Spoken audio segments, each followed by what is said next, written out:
What's going on, guys? It's your boy SailorturntGamer coming at you with another Dauntless video, and today we're gonna go through and I want to showcase the build that I just presented yesterday, and that is for our Guardian build that is designed for escalation. Before we do get into that, with that build, I wanted this to be a video to pair with it, and I want to say as a caveat that I didn't mention in the video, we are using Tactician's Magazine, which, and I believe that's the best perk in the game for the repeaters. And those of you that don't know, when you're shooting your repeaters and you hit 0 ammunition, you're going to get a 4-second cooldown on your abilities, which is always great to have. But for this particular build, if you have Demolition Sight, I would go with that, because while you're in power, you're going to do a 50% damage to objects, and in escalation, there's going to be a lot of objects in the various fights. Now that's going to be good to help your teammates out while you're giving them buffs on their shields and on their attack speed. You can actually allow them to focus on the behemoths while you take care of all the objects that are around, and I think that'll be a good way to kind of manage the fight in a better manner. So if you have Demolition Sight, I would say go with that. If you click on the link in the description of that actual video to see the build, it's attached to that build there. But I wanted to talk about that before we hop into escalation. Also, these builds are kind of designed for one particular purpose. So the goal is to kind of get the players to play in a different way. And if you want to play in that particular manner, then that is for you. We're going to be showcasing this build, and I'm going to talk about various things in the build. So before we get into that, the last thing that I want to discuss are your talents, and I'm just going to go through the roles and talk about some of the talents that make this build what it is, because this is an escalation build, so these talents are designed to assist the build and make it better. I'm going to go row by row, and the very first talent in this row that is the most important to this build is Torn Shield. As you see, using your Lantern hold ability grants 300 health shield to all slayers for 15 seconds. This is great because the build, again, is designed on getting your Lantern charged as quickly as possible, so you can keep the uptime of having your shield for not only yourself but for your teammates as well at all times. So that is a very important, it's actually the most important talent for this build that puts it over the top. Next I'm going to say Breath of Life. If you see Breath of Life in Torrent Shield, you always want to go with Torrent Shield. But if that's not available and you see Breath of Life, you want to grab that, because getting that life steal is really going to allow you to stay topped off. And with your combinations of your shields that you're putting on yourself, you're going to be really protected, which is great, because your goal is to stay protected. So that way you can continue to put out those shields. And now let's move on to the next column. The next column that we're going to focus on, if you were to get one of these, well, it really would be nothing, because we're really not about doing damage. So you want to kind of take something else, but I would say Bonds of Conflict. For each enraged behemoth, you're going to get 20% critical strike chance, and you're going to gain 50% bonus lantern charge from attacks. So this is kind of nice if you get this to pop and you don't get the other stuff because of that lantern charge. Again, keeping that shield uptime up as much as possible. And then let's move on to this column here, Critical Dominion. It's a no-brainer because of this aura that works for your team. You always want to go with the team-focused abilities, because that's what we do here. We support. Pack Tactics is the next thing for this column you want to go with for that 25% attack speed for interrupts. That's going to help you as well as your teammates, of course. And then the last thing that you want to go with is Hero's Call. Hero's Call is going to work for this support build, and pretty much any support build, in my opinion. You want to go with these particular sets, because going with these particular sets here is really going to set you up and your teammates up to make this whole job easier, and just maintain shields. The goal is to have shields up as much as possible, and in combination with your other players' IQ plus these constant shields, you shouldn't have any problems with going through escalation. So now that we talked about the talents, let's hop into some actual escalation gameplay, shall we? Alright, so now that we actually hop into some escalation gameplay, I'm gonna go through and do escalation.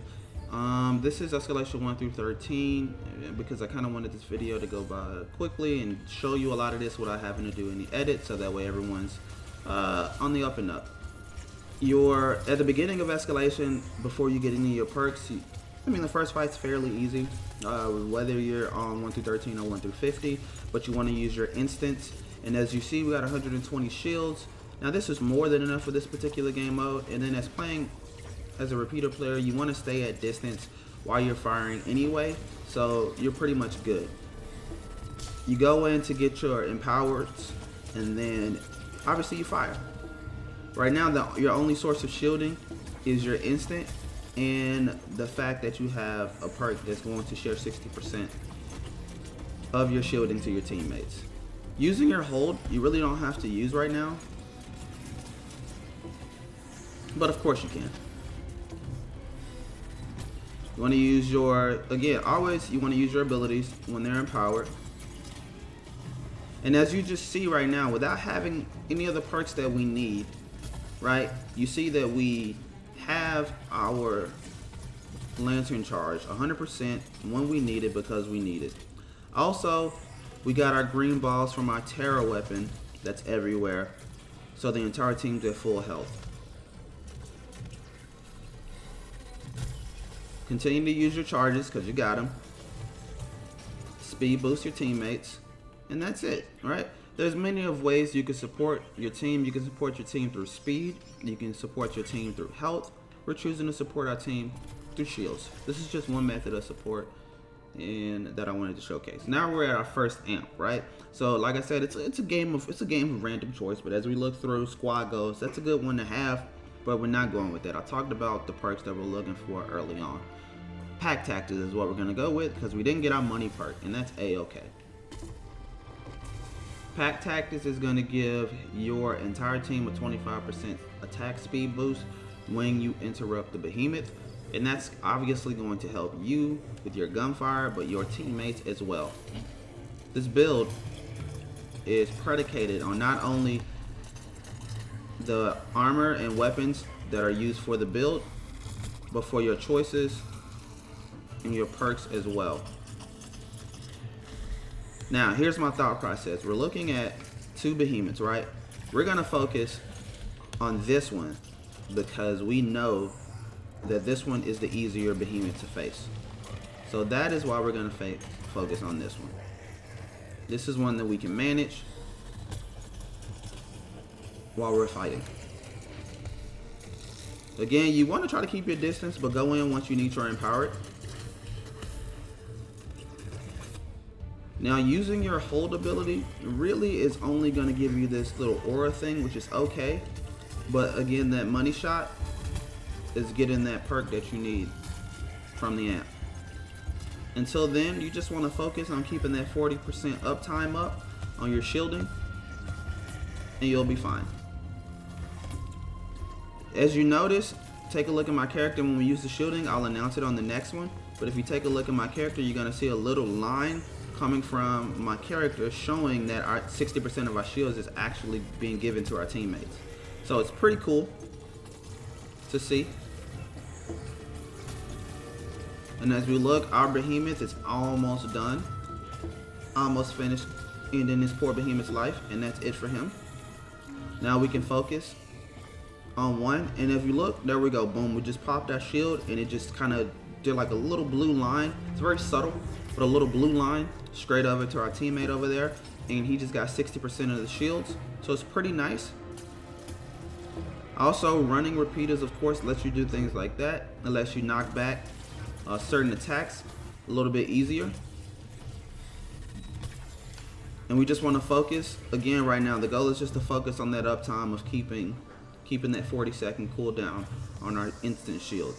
The reason why we go with Skarn's lantern is because we have two shields. Well, we have access to possibly two shields while we're doing this. And now we're at our second amp choice, and here is our money perk. Actually, there is 3 of the perks that we would get in one roll, but of course, whenever you see Turnt Shield, that's what you want to go with. But Breath of Life, so you can maintain your health a lot easier. Critical Dominion is going to be great, but Turnt Shield is that money shot. 300 shield for 15 seconds. Now, it does not matter if Torrent Shield does or does not stack. What we are doing with this build is we are controlling the fight by making sure that when shielding is available, it's available on our beck and call. Because we don't know our teammates' builds unless you're playing with someone you actually know. What we do know is that you control your shielding. That's what we know. So by you controlling your shielding, now we have double shields. And look at the numbers rocket. We got 630. And for this particular game mode 1 through 13, that is more than enough. And for our teammates, they're living in paradise. So all we have to do is just maintain this uptime. That's it. We just have to maintain the uptime, and if you don't get damaged, you're in paradise. Look at this. Doesn't matter if it doesn't stack, because we just want to maintain it, keep it up 100%, because we can't see the shielding of our teammates.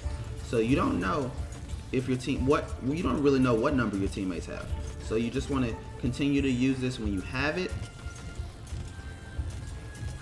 so your teammates are in a good place. And this is the Guardian style of gameplay. It's very rewarding if you like to support your teammates with shielding, or if you just like to support your teammates in general. It's one way to go about doing that. Now, as we look, we have 2 shields that we can use with our lantern ability. We have an attack boost that we can use not only for ourselves, but for our teammates as well. And then the tri-burst that we're using, we're really only going with this because it's going to help get your lantern charge up even faster. Now I think if there was another option to go with besides the tri-burst or full bore, maybe something a little bit different, a little bit more designed for support, then we would go with that. But in this example, as you see, these 2 shields are pairing well together. Now the faster you can get that actual perk to proc, the easier it's going to be. We got another option here, and we're gonna go with Critical Dominion because 30% crit chance on a non-crit focused build, don't need it. Crit against Behemoths is gonna build an aura that's gonna give all Slayers 25%. That's the one we're gonna go with because we are going to support our team to the death. So now we got choices, right? We're gonna focus on this guy because he's manageable, right? Look at that. He tried to hit us. Nah, we're good. We got shields. Now that protects us. And the more we're protected, the more we can continue to put out these shields.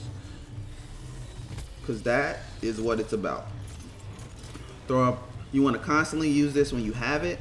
Because every time you use your lantern hold ability, again, you're just constantly ensuring your teammates that they have a shield that's available. Because what you don't know in Escalation, whether you're doing 1 through 50 or 1 through 13, what you don't know is when your teammates are going to get hit. If your teammates are going to get hit. And if you're playing with randoms, you don't know their skill level. So, by having this shield available for your build, you are going to assist your teammates and make their job a whole lot easier, because if they got hit, or if they were to get hit, if they were unprepared at any particular moment in time, and you proc this ability, even if the shield doesn't stack, it could save their life. That's the mindset you want to have when you're going in as a support player. Look, nothing's going to affect us in this particular game mode because our shields are incredible, right? If we look in the left-hand corner, our teammates' health has kind of been in the same area for a pretty good amount of time. Now, I think, unless I'm wrong, someone correct me in the comment section, I think Phoenix Labs needs to make an update so that way you can see your teammates shielding. Now that we're getting into this kind of territory in the game, it's really going to help, especially with managing when you should or should not use abilities like this. It'll be good. But for now, you just want to keep that constant 100% uptime to make sure that your teammates are always going to be good.